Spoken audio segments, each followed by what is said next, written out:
This is a warm-up for the next session. I'm zooming out again after the good introduction from Vanheukelom. Basically looking at some of the experience of donors with political economy analyses and governance analysis. The purpose is, as I said, to enable us to have a discussion on what is already taken place and what may be useful for the exercise ahead of us, that is the case writing in chapters 5, 6 and 7. So basically, why do donors move into political economy analyses? There's not that many that do it, but there is a bit of a trend. What is it? How do donors undertake political economy diagnostics? And what added value can it bring for our process? The core reasons were dissatisfaction for donors to go into that political economy arena is a certain dissatisfaction with traditional methods of governance analysis. It's not that it's a complete shift. You can see most of the donors who do political economy analysis also do traditional governance analysis, and we know them because we're bombarded by so many indicator-driven governance assessments. And there's certainly also a dissatisfaction with best practice models, a failure if you talk to practitioners who have been working in the aid environment on budget support, a dissatisfaction with the crude conditionalities that you find in the memo of understandings of budget support. There are numerous questions about the type of results that matter for development. Sometimes it's more focused areas, thematic areas of concern, such as corruption. And with some donors, there's a recognition and a preparedness to talk more openly about politics, and politics matter. It's not that it's entirely new, and I stole this little sentence from Leftwich, who would have liked to join us here and who would have been a very good contributor to this session. But it was unfortunately to make it. So I steal a few of his good quotes. One of it is that he says, it's not political analysis, but politics is often mentioned with the coffee machine or in the corridors, because most of the practitioners in donor land are confronted with it, know the players, are interested in interests and power. Only it is not sufficiently systematically addressed and analyzed. A study of the GovNet to which we contributed found that 13 governance analysis or governance assessments had components of political economy in them, but overwhelmingly the 30 donor tools that we looked at overwhelmingly were of a more generic governance assessment nature with lots of quantitative indicators.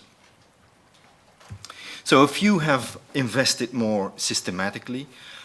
This is a definition that the OECD DAC utilizes, so a strong focus on interaction of political and economic processes in a society, distribution of power, nothing new and nothing that we haven't mentioned yet, but it's more explicit, and an attempt to take it forward also by the watchdog of the donors, the OECD DAC, so useful as a reminder.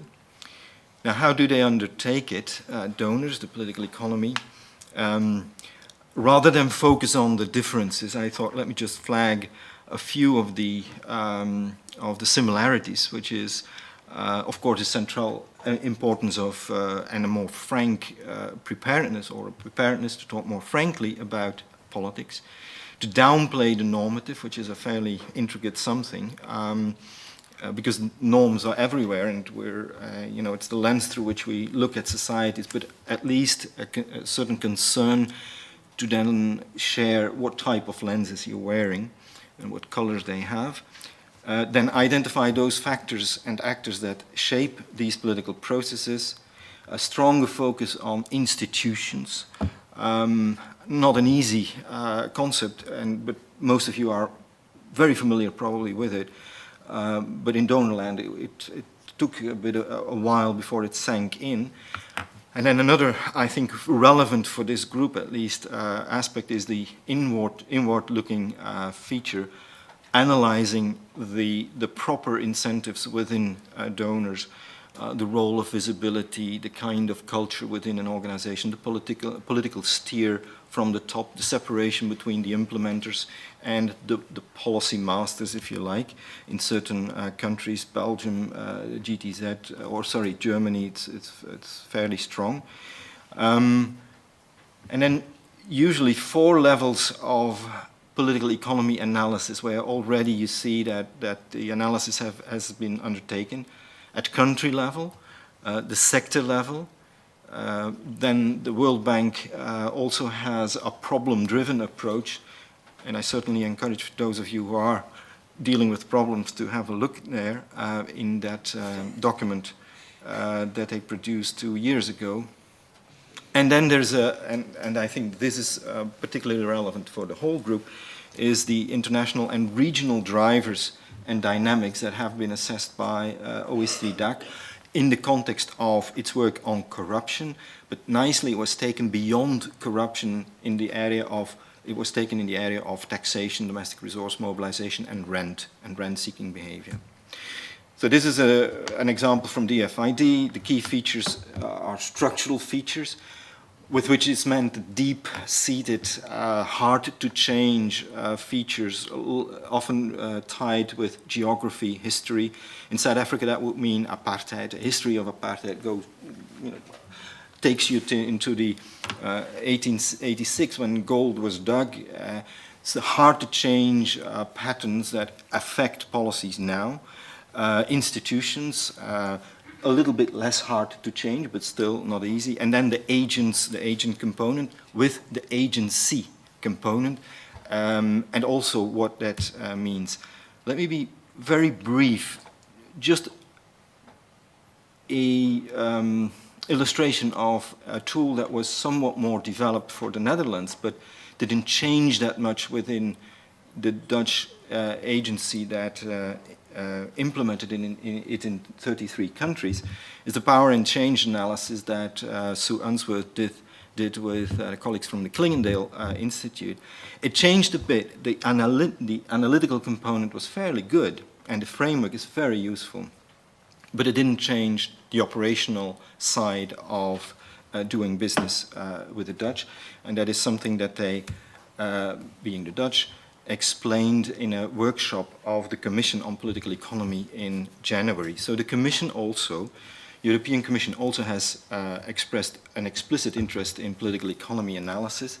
This is a forerunner, if you like, of the sector governance analytical framework that the Commission utilizes or begins to utilize, with an attempt to make the actors more visible, to make the iceberg of governance, if you like, more visible, trying to illustrate the relationship between the various actors and putting non-state actors and citizens, let's say, at the center of the whole system and governance arrangement, explicitly referring to donors as an element of influence. And then fourthly, the model that is being developed by OECD DAC, and maybe particularly relevant, as I said, for this group, is the more international and regional analysis, where your regional drivers are made visible and also are analyzed in terms of their impact on structures, institutions, and agents.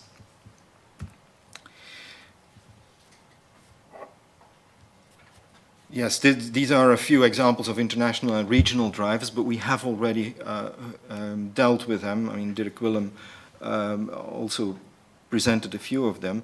But to give an example of the relevance of the analyses of these political economy approaches, Vlecht, the forest law enforcement and governance, in governance and trade, is an example that may be relevant to look into. Yes, I will speed up. Very briefly, to say that the external driver here in the Vlecht environment is a shift in US market and the EU markets. It's also a shift in citizens' behavior, the way that they pay attention to illegal trade in timber, for example, and refuse or put pressure on the market. The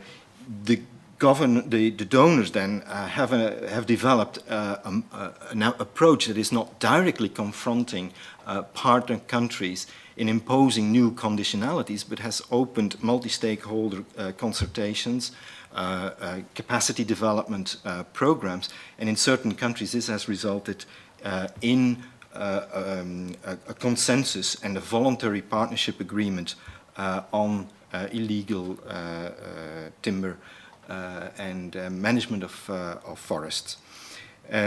The added value of political economy for the ERD may be, and just a few buzzwords, if you like, to improve knowledge about informal relations, to work with the grain, to look for a best fit rather than best practice, to adapt more modest roles for external actors, to look inwardly and not only outwardly, to study global and regional actors and factors that affect political economy at country and sector levels, and to work with a broader range of domestic actors, as well as a better mix of tools and aid modalities, and not only look at aid, but also look at the other dimensions where the European Union can meaningfully have influence, which is, for example, trade, diplomacy, security. Let me stop there and give you back the floor.